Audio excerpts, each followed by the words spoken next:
Like a vampire, I don't need to know you. Come with me, I'll show you. You can find me backstage, I'm a party with a Nicolas Cage. Girl, I want the body, you know you got a body like Nicolas Cage. You ain't gotta be scared, you ain't gotta be afraid, baby. It's just you and me alone tonight with Nicolas Cage. Hey guys, this is Late Night Cage Fight, another great, exciting episode where we talk about Nicolas Cage movies. We just watched two amazing, award-winning films, Kiss of Death and The Rock. It was awesome. Our past season winners were Birdie and Vampire's Kiss. So fellas, this is the golden age of Cage. These are some of Nic Cage's best movies that we're talking about. Like I said, Kiss of Death and The Rock. Well, I'd never seen Kiss of Death before. You're going to get my take on it. I'm Cage Fighter Reese. I'm here with Cage Fighter Steve and Cage Fighter Sean. How are you guys doing tonight? Doing well. Reminiscing about the cage fights of old. Getting ready for the golden age of Cage. Yeah, you know, I thought just briefly it would be a good idea for me to go through the movies that we've watched on this podcast, just the titles. So I'm going to read that list right now. Valley Girl, Rumblefish, Racing with the Moon, The Cotton Club, Birdie, The Boy in Blue, Peggy Sue Got Married, Raising Arizona, Moonstruck, Vampire's Kiss, Time to Kill, Wild at Heart, Firebirds, Zandalee, Honeymoon in Vegas, Amos and Andrew, Red Rock West, Deadfall, Guarding Tess, It Could Happen to You, and now Kiss of Death and The Rock. Isn't that crazy? We're like halfway through. Man, that's a lot of movies. Congratulations, guys. It would have been a lot more fun if you had done that in like a poker rap kind of style, but... A what kind of style? Like a poker rap.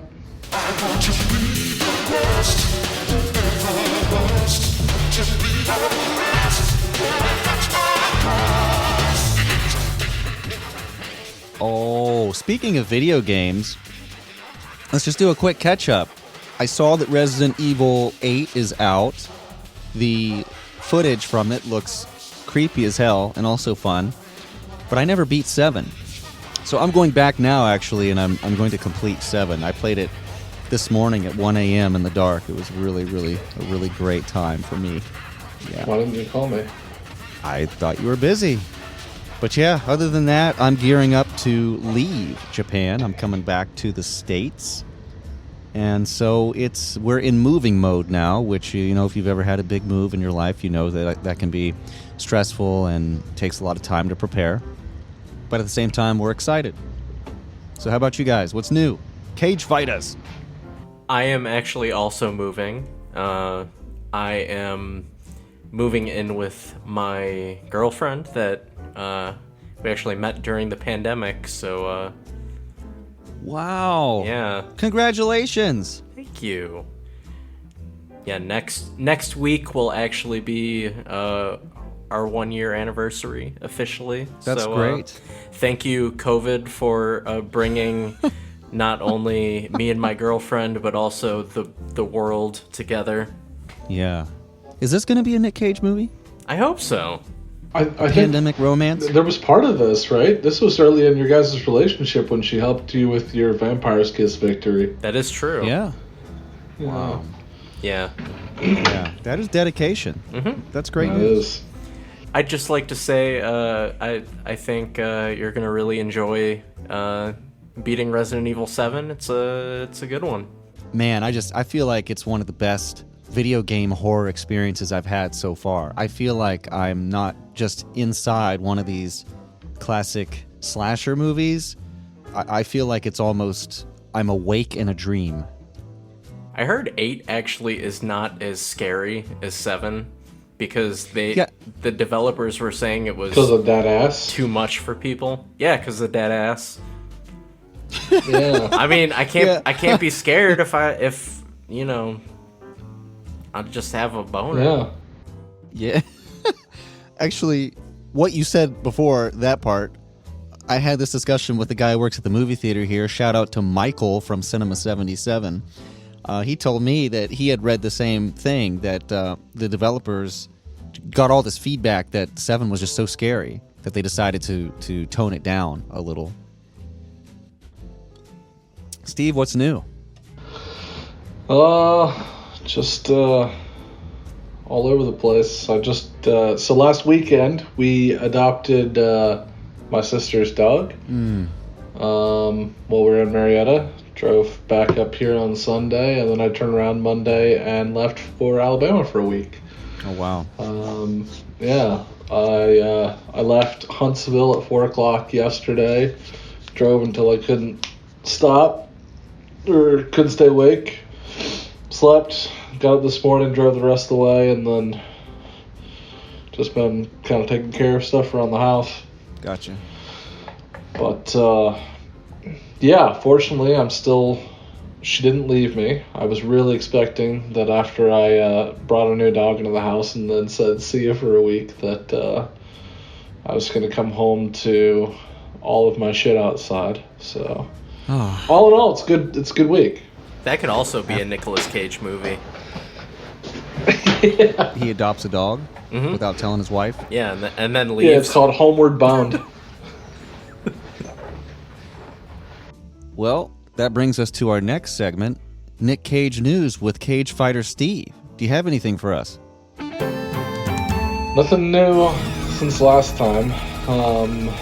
The closest thing I've gotten to news is that Nick has been indicted on charges of murdering his... Well, no, I'm just kidding.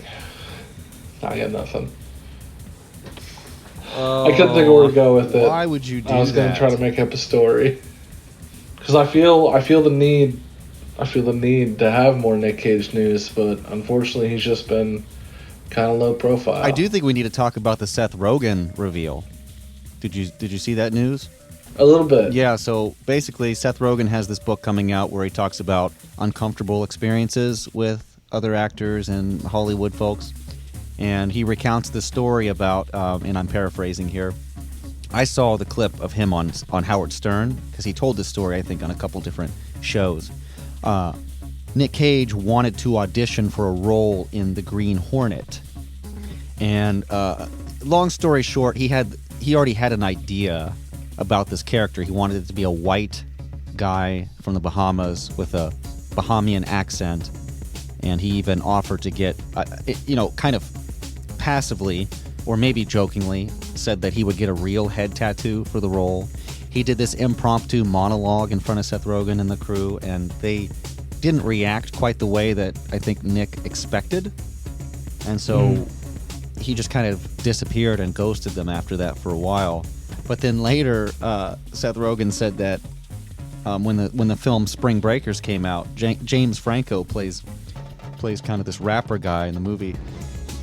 And Nic Cage kind of accused them of stealing the character that he presented to them in his performance at his home in preparation for his audition for the Green Hornet. So I just want to say, first of all, Seth, I mean, no harm, no foul. And I don't know Seth Rogen personally. I'm not a huge fan of his movies. I liked Pineapple Express, but when a man like Nic Cage invites you into his home, gives you a performance, feeds you, and then your reaction is to not only not cast him as the lead in the movie, but then to steal his character, shame on you. Yeah, because not only did he commit these crimes, but now he's also slandering Nick. Yeah, absolutely. Slandering. Out there. Just the simple fact that he disrespected this guy in his own house, and it's not just any guy. The king of cinema. Well, James Franco is a rapist, and I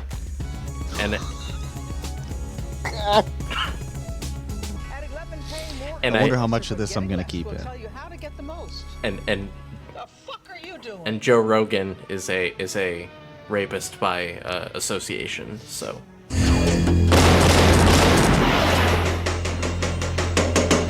Jimmy, I'm a dead man. I know you don't want to be involved with it. I don't know what else to do, all right? I'm your blood cousin, Jimmy. I'm your blood cousin. You know that.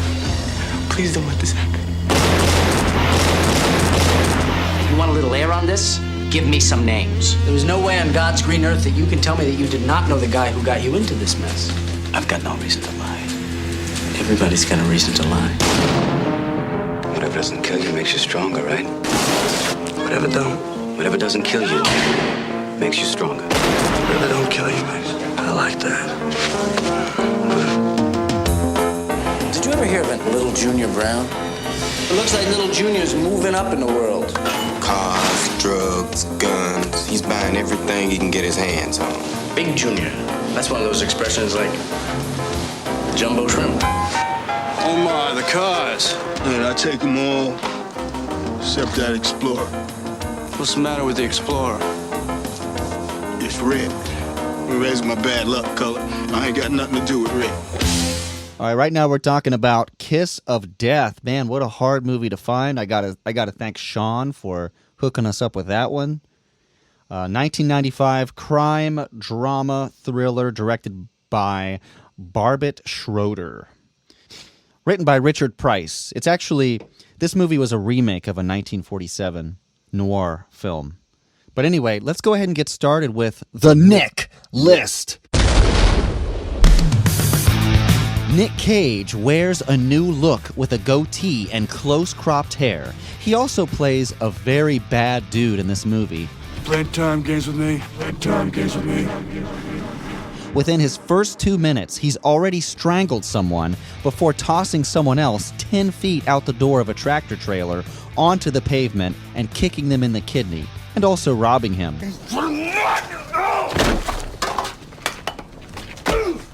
No stagger. Just haul ass. Haul ass. Nic Cage plays a very bad dude, a tough guy who runs a strip joint with his dad. He also has asthma.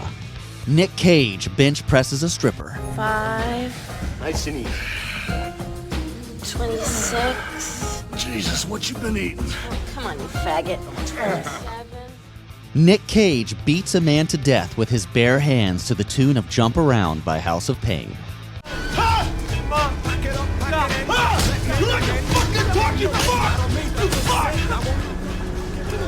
Nic Cage reveals that his character's father has died by screaming and jumping to techno music and beating another man. What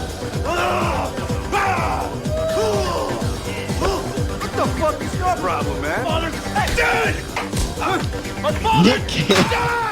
Nic Cage punishes a man at his strip club who gets a little too handsy with the girls by forcing him to undress and dance up there with them. Don't you move that fucking hand. Nic Cage says everyone should have an acronym for themselves. His is BAD. Balls, attitude, direction. Nic Cage says silverware makes him gag. He has to use plastic forks and spoons all the time. I hate the taste of metal in my mouth. Later, he's not happy that he's forced to use silverware in prison, Silverware makes me gag. or when David Caruso shoves a gun in his mouth. You don't like the taste of metal in your mouth, huh? In the middle of his climactic fight with David Caruso, Nic Cage has an asthma attack.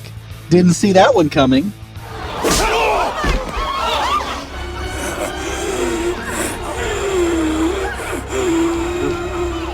Nicolas Cage punches Samuel L. Jackson in the face. Hold on! Whoa! Now you did it! That's all it takes for him to get arrested and incarcerated once and for all. Don't you know you can't go around hitting the police? Huh? That is the Nick List. Kiss of Death is a 1995 remake of a 1947 noir film of the same name. It stars David Caruso, just off the heels of his NYPD Blue fame, as ex-convict Jimmy Kilmartin, stuck inside a Grand Theft Auto video game. Wait, his last name is Kilmartin. Wow. Okay. CP. My impressions of the movie, it's a man's movie, right? It starts out in the junkyard with the power tools whirring. We got the electric guitar.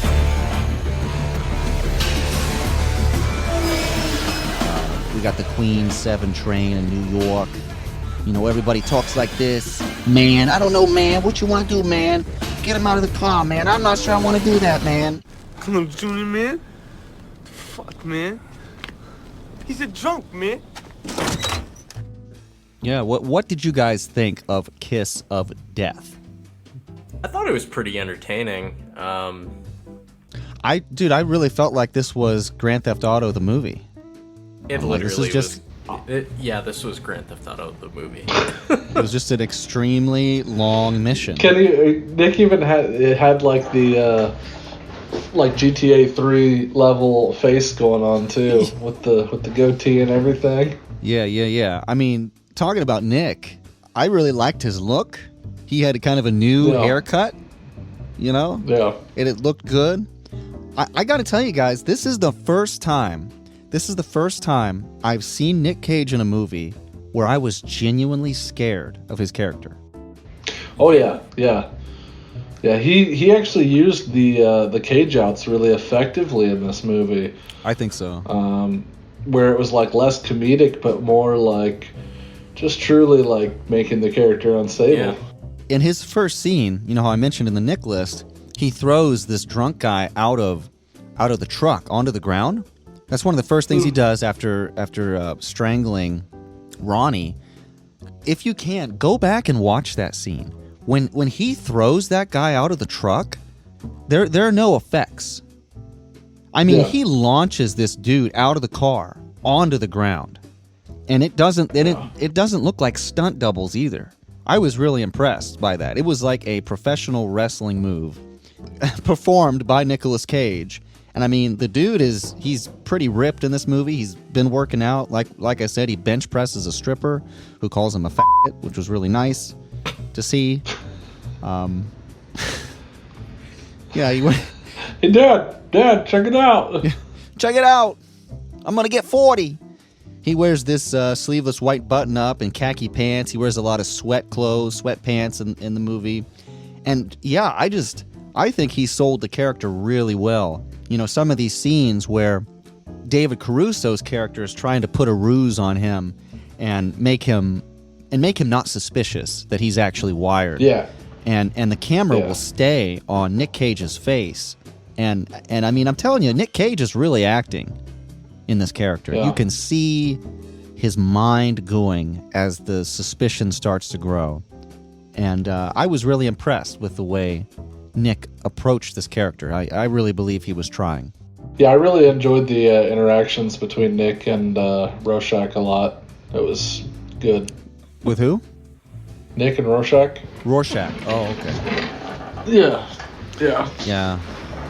What did you guys think of some of the other actors, some of their roles? Like Samuel L. Jackson, I just thought, wow, Samuel L. Jackson's in this movie. And it was such a gimmick to have him constantly wiping the tears from his eye. I just thought that was ridiculous.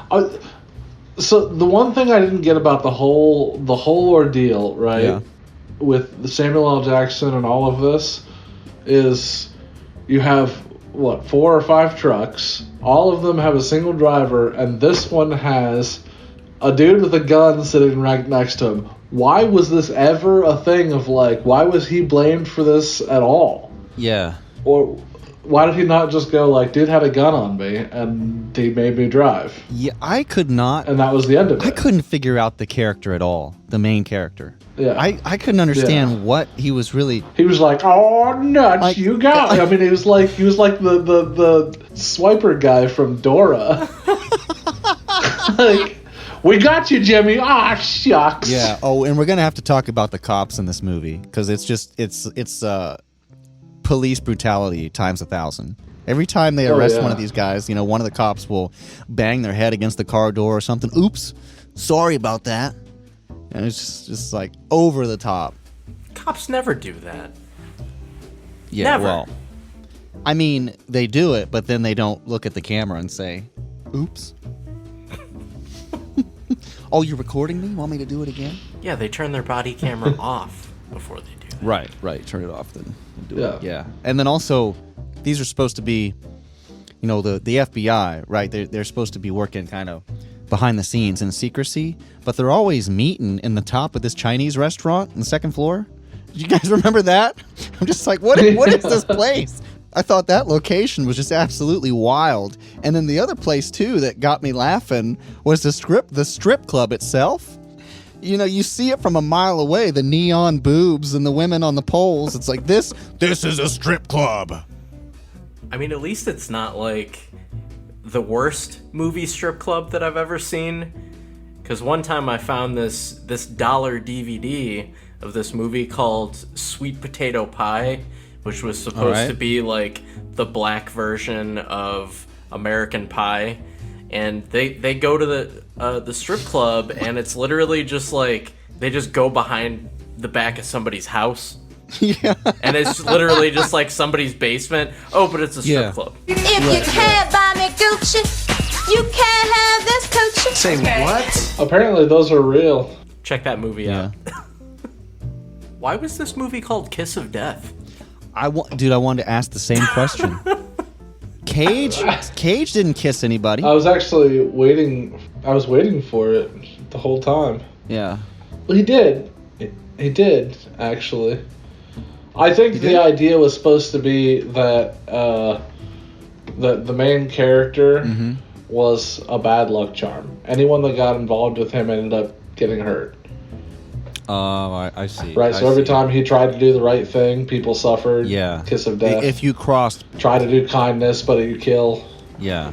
No, because he wasn't maniacal. He was like he was a good guy, but every time he tried to do the right thing and he tried to help somebody out or tried to, you know, just do what was right, he ended up getting screwed over because of it. Okay. You're saying Jimmy, the main character, has the kiss of death. So he is the kiss of death. Okay. Yeah. I was like actually thinking that curse. Cage's character was the kiss of death. That anytime you cross paths with Little Junior, it's not going to end well. He was just the death. Remember? Yeah. His dad died. I felt like this movie was kind of like a B-movie version of The Departed. Something like that. Or The Town. You know, had that tough guy, gangster vibe. What really bothers me is when you have a movie about carjackers with no memorable chase scenes. Or just memorable cars. There's a lot of horses under that hood right there. It's got a V6 in it. You know, you got these characters that pull off some plots while they're in jail, and one of them, right, is when Little Junior's locked up, he has his people kidnap Jimmy's daughter, at least for a little while, and they write that acronym on her forehead and leave her in the woods.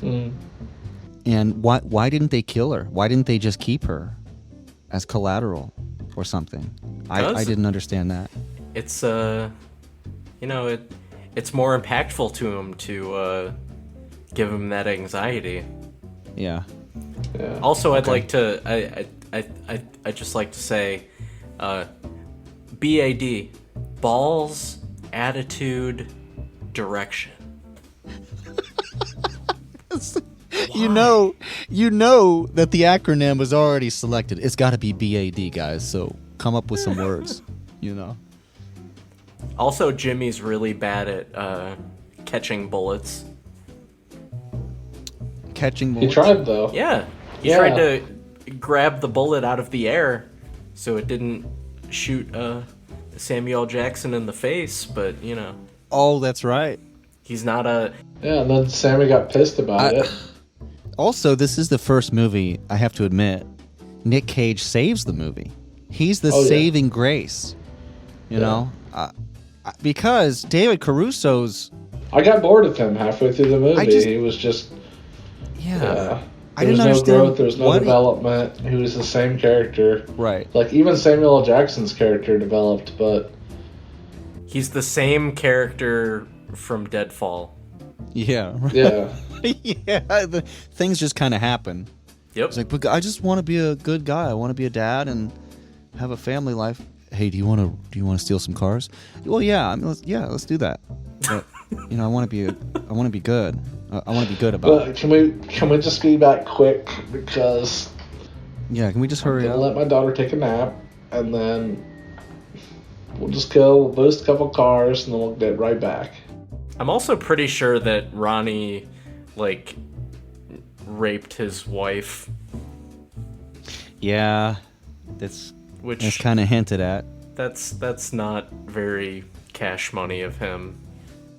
No, I was into this movie, really, at the beginning, the first part of it. It has a really good driving soundtrack that sets the mood, and I was genuinely kind of emotional. I was worried what was going to happen. I was scared about the kid, and then when Nic Cage entered the picture, I was genuinely scared of what he was going to do. I thought that when they killed Michael Rappaport's character, he punches him in the face repeatedly. That was kind of a weak scene. I think it would have been scarier if that was more of an implied thing, maybe. I don't know, just the idea of him punching this guy. Yeah, take it! Fuck! Over and over. But the idea was still scary, These were some bad dudes. It's a legit junkyard, right? Yeah. In Queens? I think so. It's a real junkyard. Pretty much my final thoughts are, I was surprised. I thought this movie was going to be total ass. It's not a great movie, but I think it's underrated, especially when you consider Cage's roles up to this point. This movie sticks out to me more than some of the more celebrated movies. You guys have any final thoughts on Kiss of Death? I liked it. I thought it was fast moving. It had some good action. A little bit of suspense. Cage was great in it. He had some good Cage outs, but I don't think it really, like you said, it was kind of played up to make him more intimidating instead of, and he was very different from like the two roles that he normally plays, either gritty crime guy or like convict guy or super good boy. Right. It was different. It was a nice change of pace, I thought. What about you, Cage Fighter Steve? So, two things. One, I don't know if you're aware of this, but this movie is actually a remake of a 1947 film of the same title. Steve, I told you this. I educated you on this. Did you? When was this? When I was doing the Nick list. I do the Nick list for you. I wasn't really listening. That's all right. Okay. I see how it is. Sorry. I just noticed that one. Anyways, the real thing, what I wanted to tell you. No, just forget it. No, I'm ready. Tell me. No, just forget it.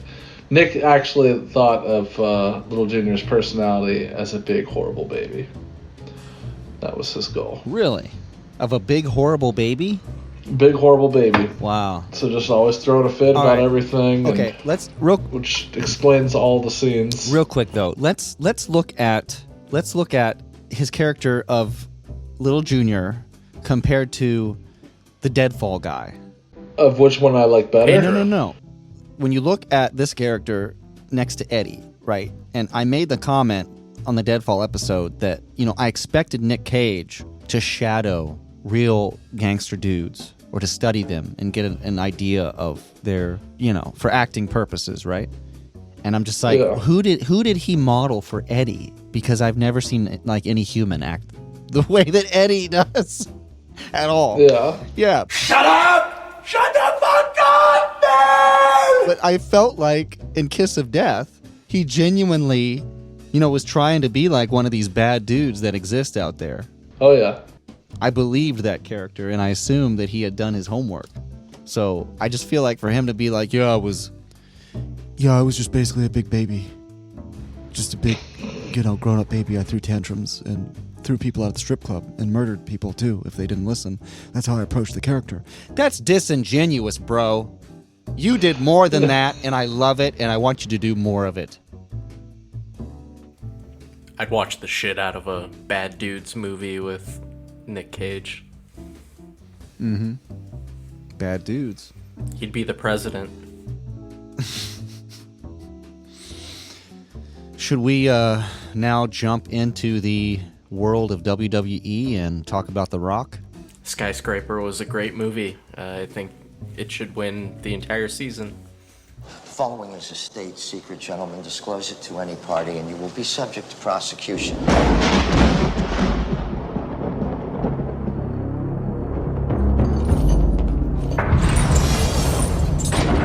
His name is John Mason, British national, incarcerated on Alcatraz in 1962. Escaped in 63. There's no identity in the United States or Great Britain. He does not exist. Secrets have a way of coming back to haunt you. There's a hostage situation on Alcatraz. Hostage? 81 tourists. The Rock's a tourist attraction. The one you train to defend you becomes your greatest threat. A battery of VX gas rockets is presently deployed to deliver a highly lethal strike on the population of the San Francisco Bay Area. And the one you abandon becomes your only hope. You go talk to him. Me? Yeah. Hiya. I'm an agent with the FBI. I'm Stanley Goodspeed. But of course you are. At least he got his name right. Now, all that stands between a city and a disaster. The power of this chemical is way beyond anything you can imagine. That's why you're coming with us. Is a man who's never seen combat. You're a chemical freak. I'm a chemical super freak, actually. And another who's been out of action for 30 years. Show us on the blueprints. I can't. My blueprint was in my head. Fortunately, some things you never forget. But don't worry. It'll all come back to me.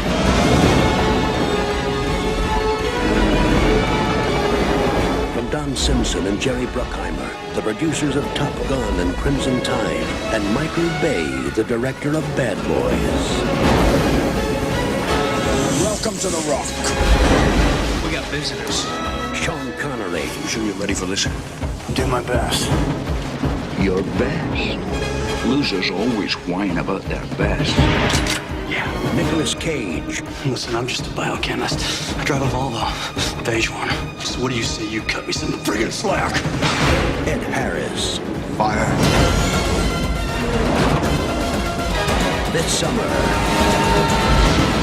get ready to rock.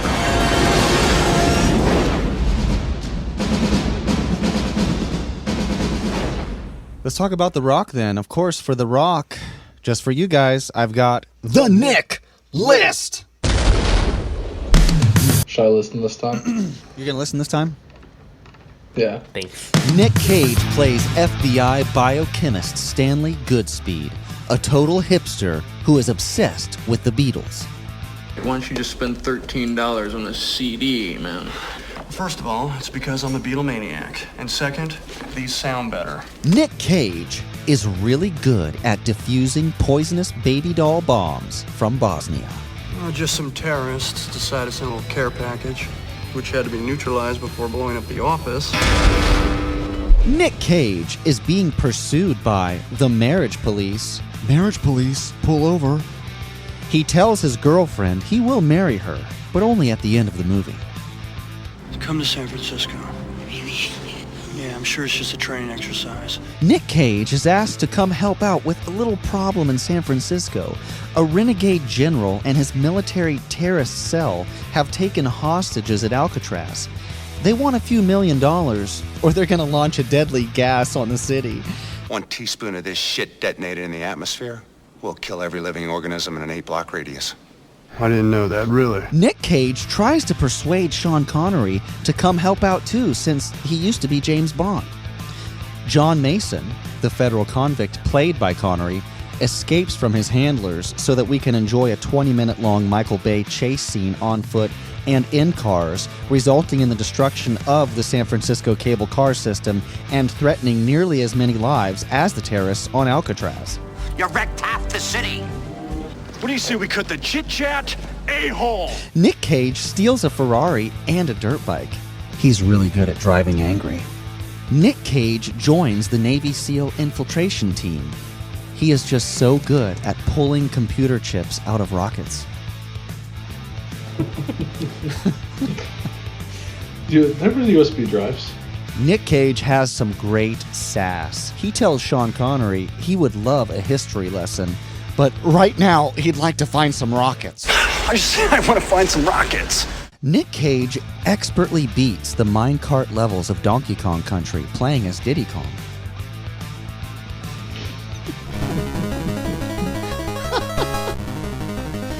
Nic Cage is captured by the terrorists and tortured. The only way to save him is to press circle repeatedly. Circle button repeatedly to regain your strength.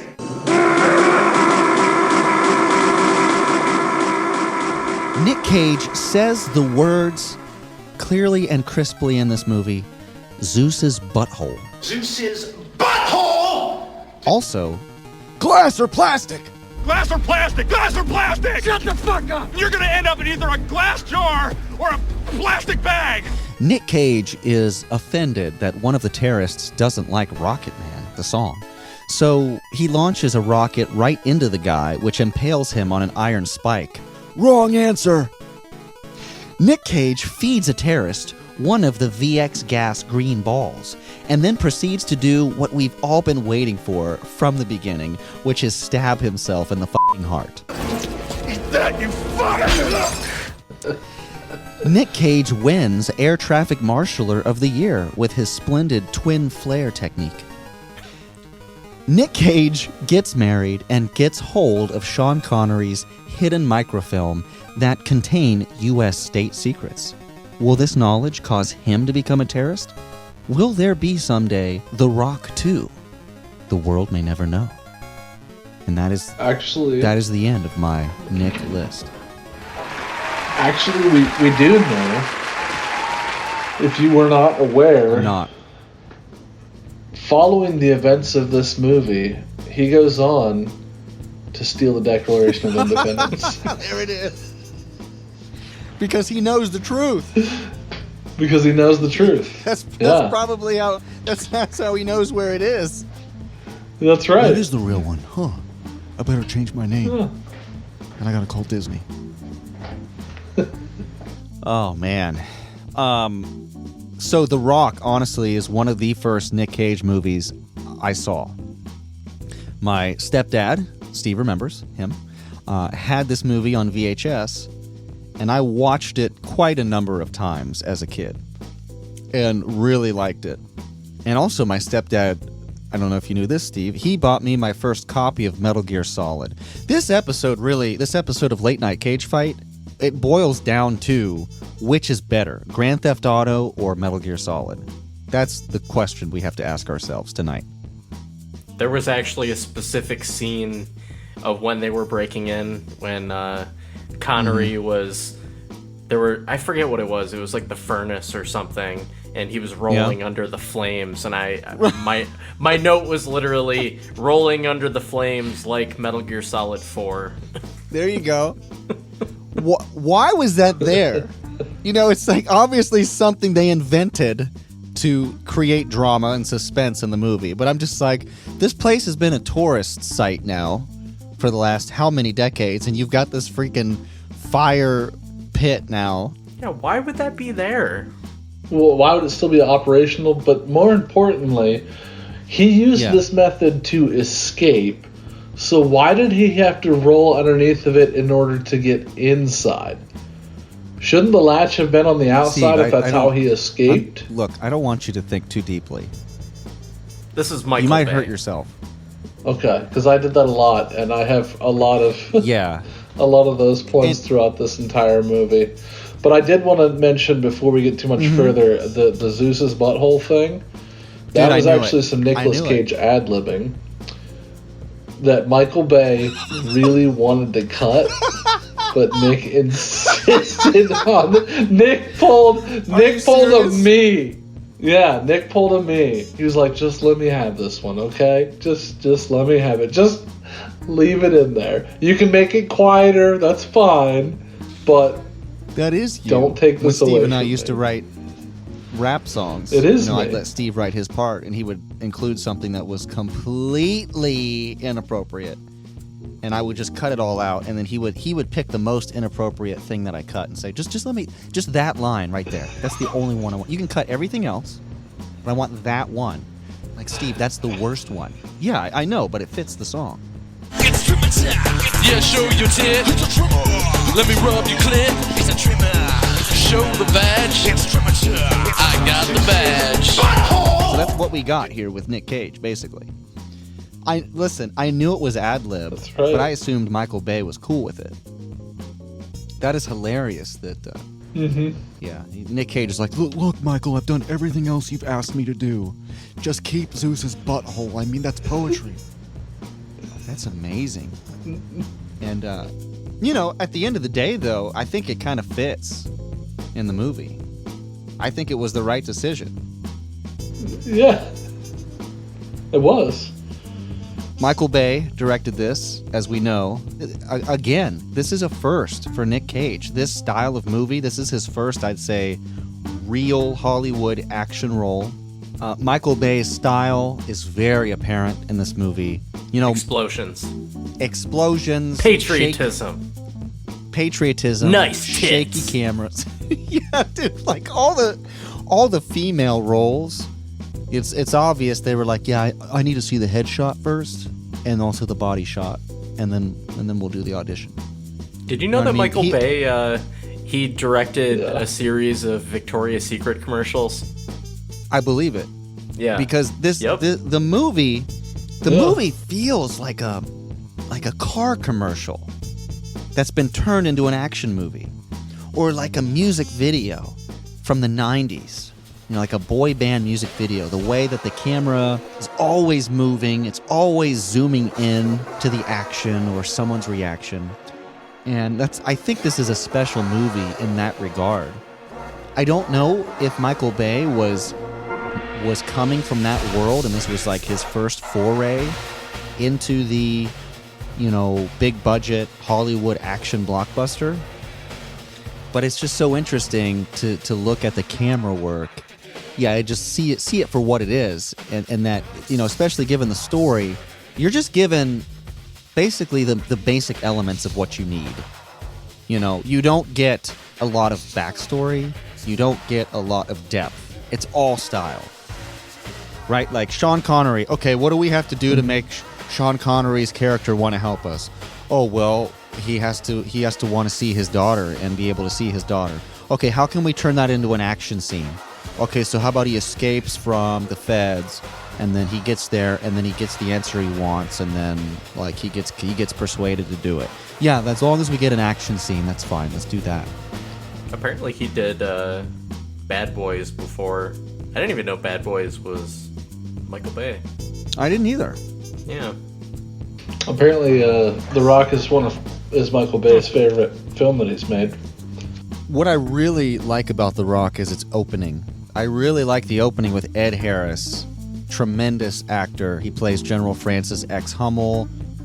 I'm having trouble figuring out, like, at the beginning of the movie, he uses this metaphor of, the people who founded this country were called traitors to the British, but yeah, how is that the same thing? Right, because he's not trying. He's not trying to start a new government. No, he's just trying to get some money. He's trying to make some money. Yeah, for people that he thinks were screwed over. Yeah, you're right. You're right. It's kind of a stretch.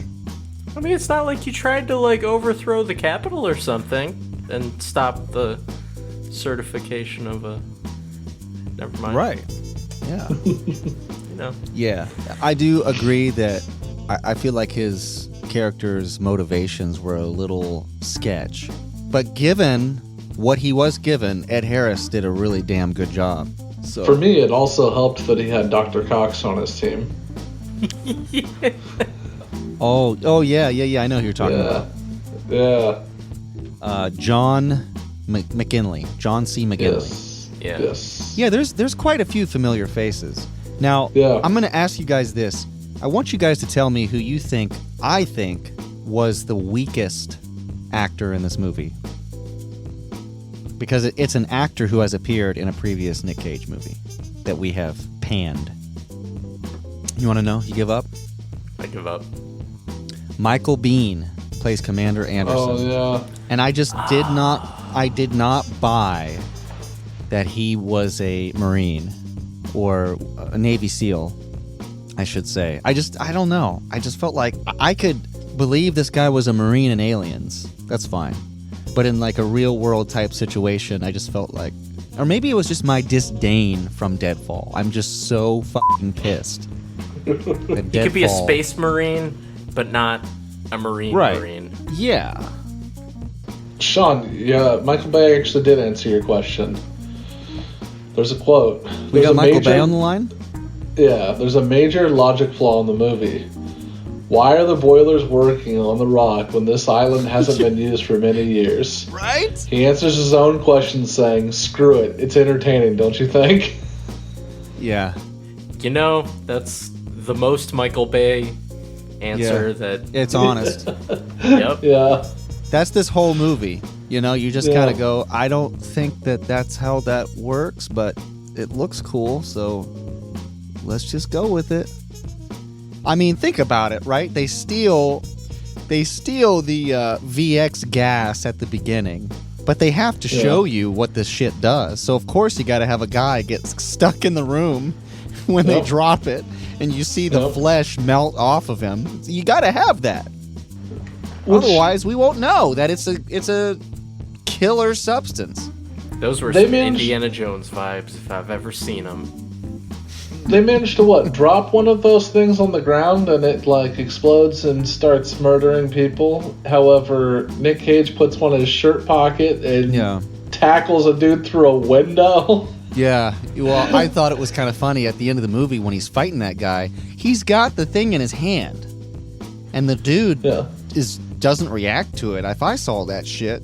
So truthfully for me, as things progressed in the movie, I guess I'm kind of jumping into, my takes of the movie. Yeah, let's do it. It got more and more nonsensical. All right. I mean, we went from these trained military veterans to catcalls.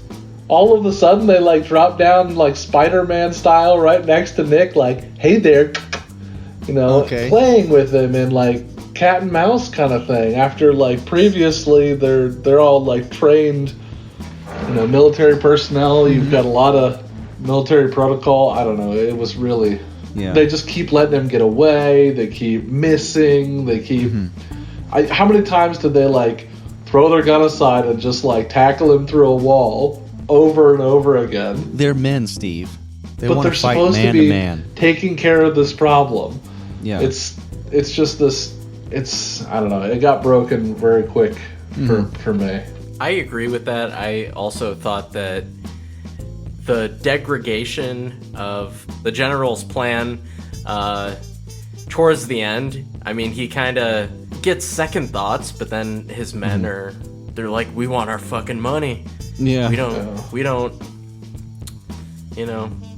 It's somewhat predictable that if it's your bluff and your men aren't in on it, they're going to mutiny. I just thought the general, his character was intimidating at first, but then having him backpedal on his plan, it kind of, I don't know, it deflated the plot of the movie for me a little bit. I agree. I think if they had another one of his team members kind of step up and take over the reins, unexpectedly, and become that supervillain even more so than the original general, that would have been kind of cool to see. Yeah, but we didn't get that. Because I did want to see a final showdown between either Sean Connery, his character with Ed Harris, or Nic Cage. But of course we didn't get that. We got this 90s boy band shot scene where he's shot and killed. Yeah, and then, the guy just bites down on the sour green apple marble and, I love how Nick just, takes a missile to the face. Yeah, I mean, in a real world situation, he would have been vaporized, but it's Nic Cage. Yeah. So. Yeah, like Sean well, Connery was. Also, he just stabbed himself in the heart, so he has like superpowers. Yeah. Did you guys think that Sean Connery's character was going to die? I don't know. Yeah. One thing that I thought was really strange, though, about the way that this movie started, when the plot started going and Nick's character started to be more involved, they started playing him up more as this, like, nerdy, like, lab rat guy. Yeah. But, like, the first thing he does in the movie is just like, hey, babe, I'm just gonna get you pregnant. Boom. He's just like gratuitous sex scene. Yeah. Do you think Michael Bay asked him to do that, or do you think that was a Nic Cage decision? I think that was a sign-on bonus. It's hard to say because, you know, Nick's got to get it in every movie. It's in his contract. So what are you saying? You're saying that the balance of nerdy versus sexy, suave kind of guy is out of whack here. Yeah, I thought that was like, I went into the plot not really realizing that they were kind of like playing up his character being kind of like awkward and incompetent. Yeah. Because I like, didn't think about that, but you're right. The first thing you see is just him just getting it in.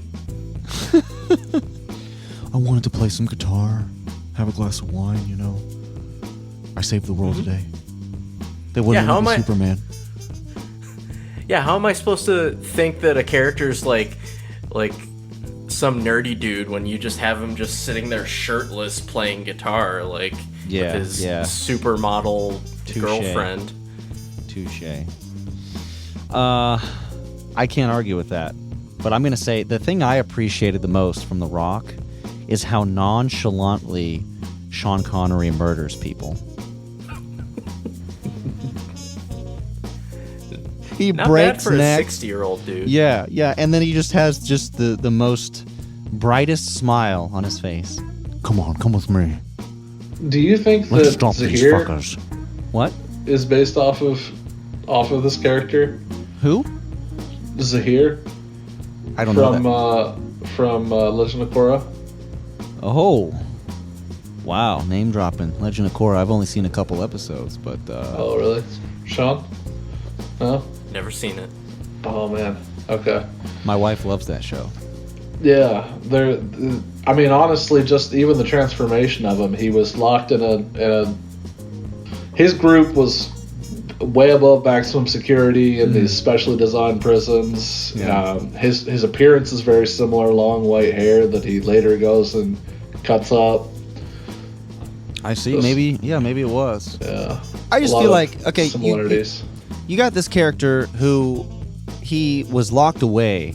He escaped out of Alcatraz. He was able to steal very sensitive United States intelligence, and he's locked away for all these years, probably in solitary confinement.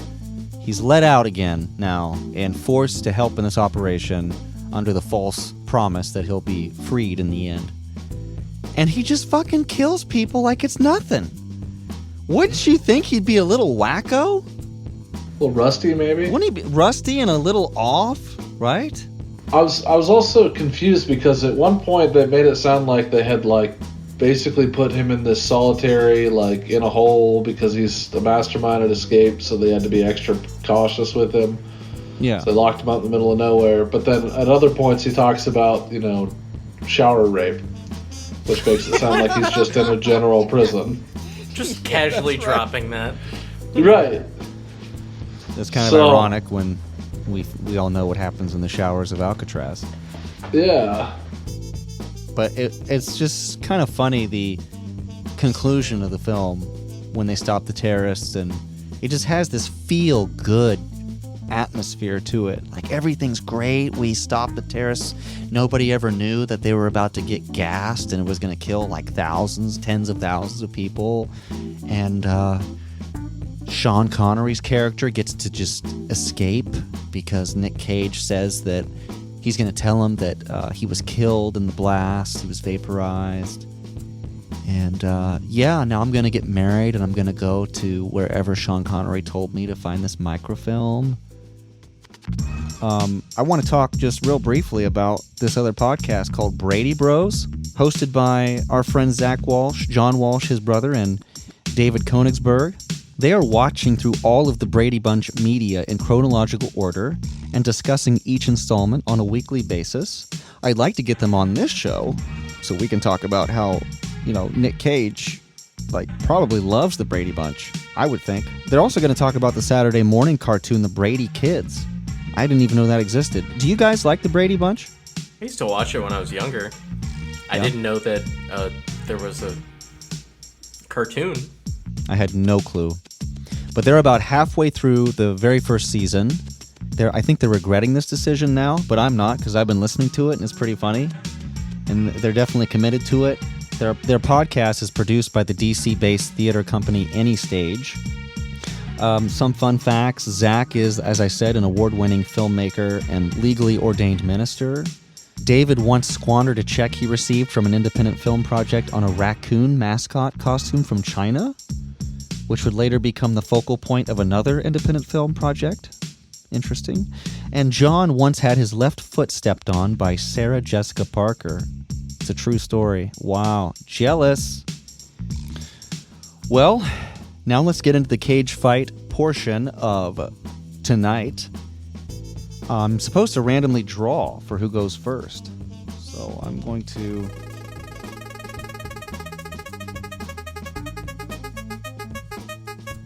Spin me right round, baby, right round. And first up is Cage Fighter Steve. For my pick? Yeah, that's cool. It actually I also played spun some one, calls. and I also got me. I really kind of I came into this expecting the clear answer, because Kiss of Death being as hard as it was to find, and The Rock being so well known, I expected this to be a very easy choice. Yeah. However, after watching both of the movies, it's like you said, the choice became a little bit more difficult because Kiss of Death was a lot better than what I expected. And for me, I honestly don't know that I've seen The Rock before. Okay. I thought that I had, and then as I started watching it, I realized it just didn't feel very familiar to me. Yeah. So I didn't really have any nostalgia backing it. So, if I had to truly go through and focus mostly on Nick's presentation, no way. I think I have to stick with Kiss of Death. Don't you move that fucking hand. His character was fantastic. The way that he used his cage outs to be able to further the character itself. Yeah. I mean, The Rock was great as a movie, but it was great because of an all-star cast. Mm-hmm. If you take Nick on his own in The Rock, I mean, it's like you said, he made Kiss of Death a better movie. Mm-hmm. But for The Rock, he was just on the bus with everybody else. He didn't make it standalone better or worse. I mean, outside of just his normal wonderful shine and charm, he wasn't driving it. He was just riding along with everybody else. So that's my 2 cents. I'm gonna have to stick with Kiss of Death. Wow. Kiss of Death, which nobody else can really watch. Yeah. So good luck, everybody. It's man. definitely worth hunting down. I do think. I think you guys could both agree with that. Yeah. It's worth hunting down. Well, let's see who goes It's better next. than Cotton Club. Let's see who goes next because I want to do this. All right, I'm spinning the wheel. Who is next? Oh! It's right on the line. It's Sean. Cage Fighter Sean. I do really like both movies, but I think that in terms of quality, and just which one I personally enjoyed more, it's gotta be The Rock.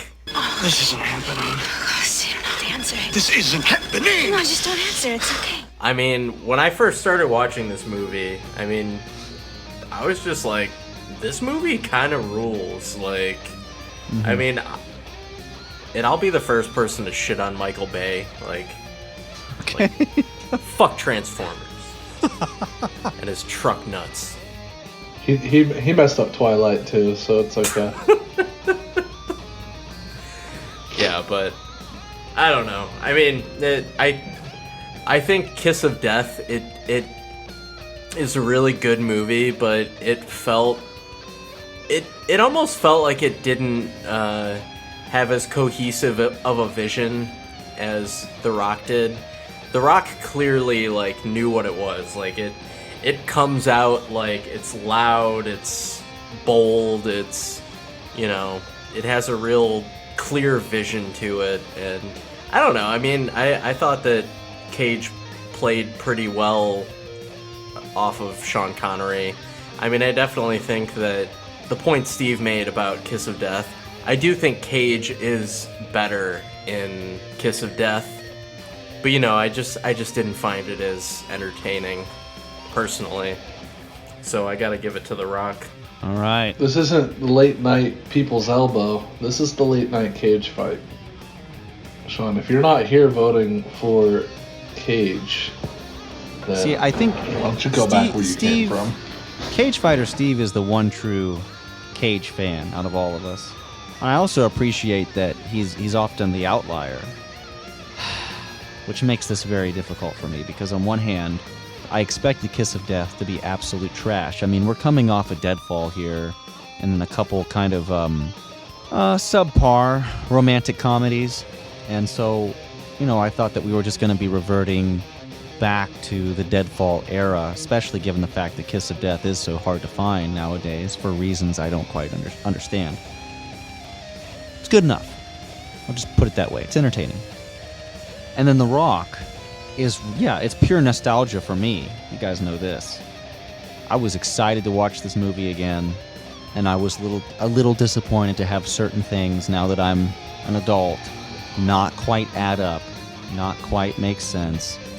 But I still love the cast, and I think Nicolas Cage's role, his character, was 100% perfectly suited to him. He wasn't the action star. I don't know if I really wanted to see an old-ass Sean Connery again. Yeah, okay, actually I did. That was a young Sean Connery. He was born old. I'm pretty sure he was. Why wasn't Betty White in The Rock? She would have beat Connery's ass. She would have gone in there all by herself. She was the mother of... of Nick?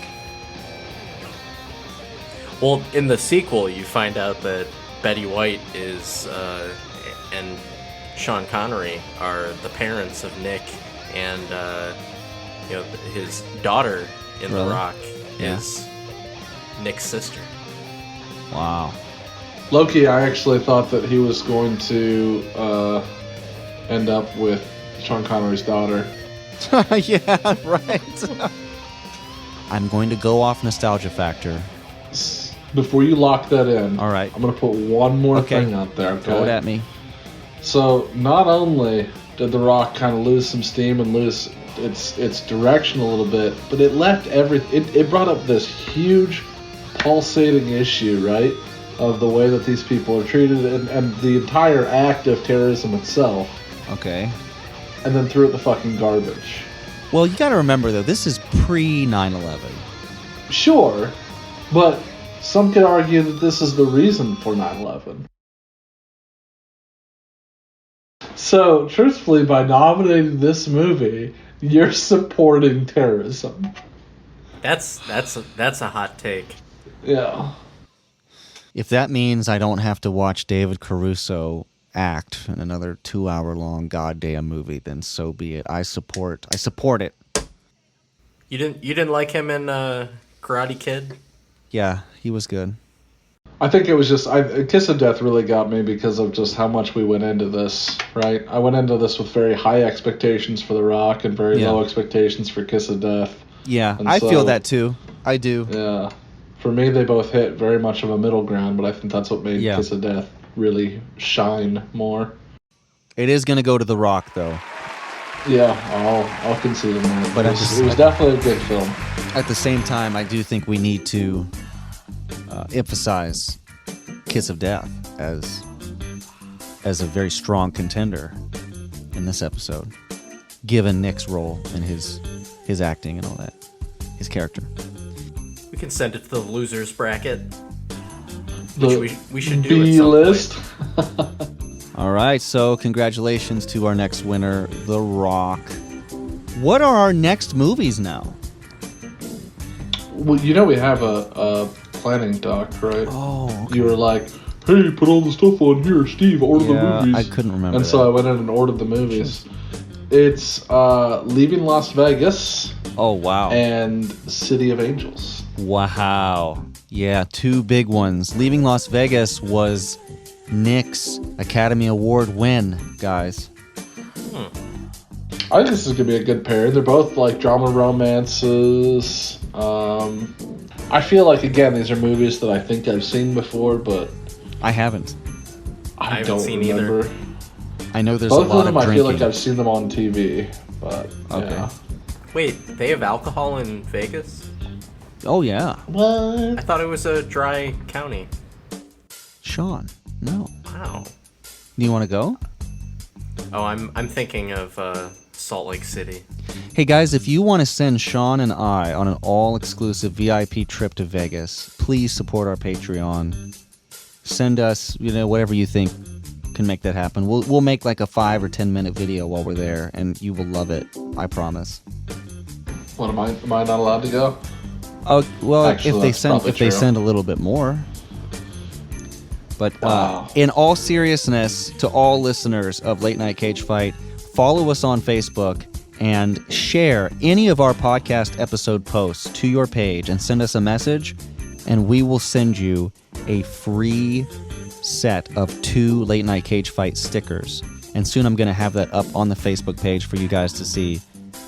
So, just share any of our posts. Let us know. We'll get your address. You pay nothing.